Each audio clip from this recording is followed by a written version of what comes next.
Hey everybody, Russ Boggin here. Today's a treat because I was able to go on a field trip with my daughter to the Little Pond Oreille Wildlife Refuge and get to teach some second graders some things about the woods and the forests and things that are going on here.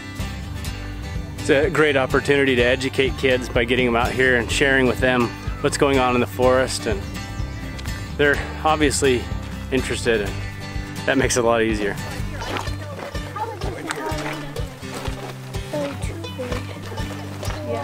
How many of these animals have you seen? I've seen deer. You've seen cougars? I've seen deer. Bear? I've seen a bear in my yard. You get out a lot, don't you? I've seen a... Wait, this is poison ivy? I already have this. No, that's a plant called. This is a better looking leaf. It's called Oregon grape. It has blue clusters of bear. It's kind of hard to see, but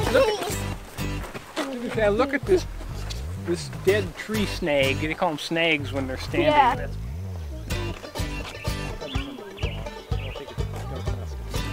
Well, that's actually a hotel for little critters. In a place like this, we don't have enough snags like that. That's part of that's the needles. Snag. Cool, Yeah. it's tiny. This is cool. Yeah. Right here. Don't touch it. That's nettles. And you won't want to. Lodgepole pine cones. How tight and closed up the scales are. This is kind of a fancy word that you may not understand, but these are called serotinous cones off of a lodgepole pine. What that means is they're full of resin, and the only way this pine cone can open up and release its seeds is it has to go through a fire, because it has to get about 800 to 1,000 degrees to melt out all that resin and then let the seeds out. But that's also why we see lodgepole pine come back after a fire. A lot of the trees that you'll see right here that are so dense, those are lodgepole pines that all germinated probably at the same time, right after a fire melted the resin out of those cones.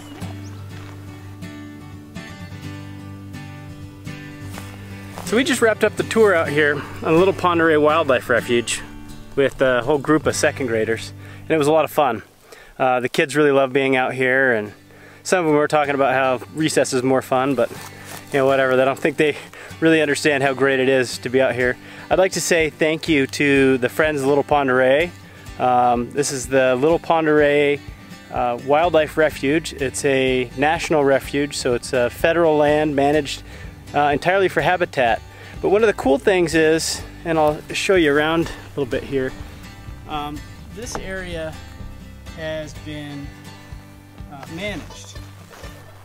The interesting thing about the management of this is that it's all been done with the focus on wildlife and habitat restoration. But the beauty is,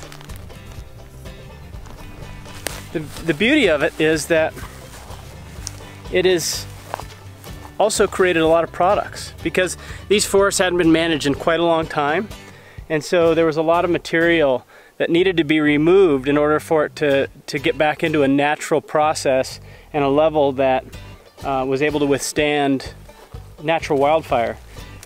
And so we've got something here that is creating product for the forest industry, but it's a byproduct of restoring these forests. And that's a really excellent story that I think we can tell over and over again.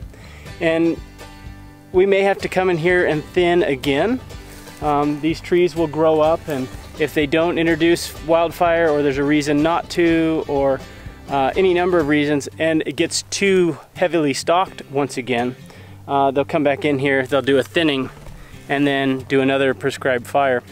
So it was a great day all in all, a lot of fun with the kids. Their attention span was really great today. They learned some things, but it's important for them to learn, but more importantly, it gets them in the process of being outdoors, understanding the forest, talking about wildfire being a natural element out here, and just respecting the outdoors and understanding the symbiotic relationship between managing our forests, our forest industry, and taking care of our forests and the wildlife habitat that it holds within it. So thanks for watching. Hope you have a great week, and we'll see you next time.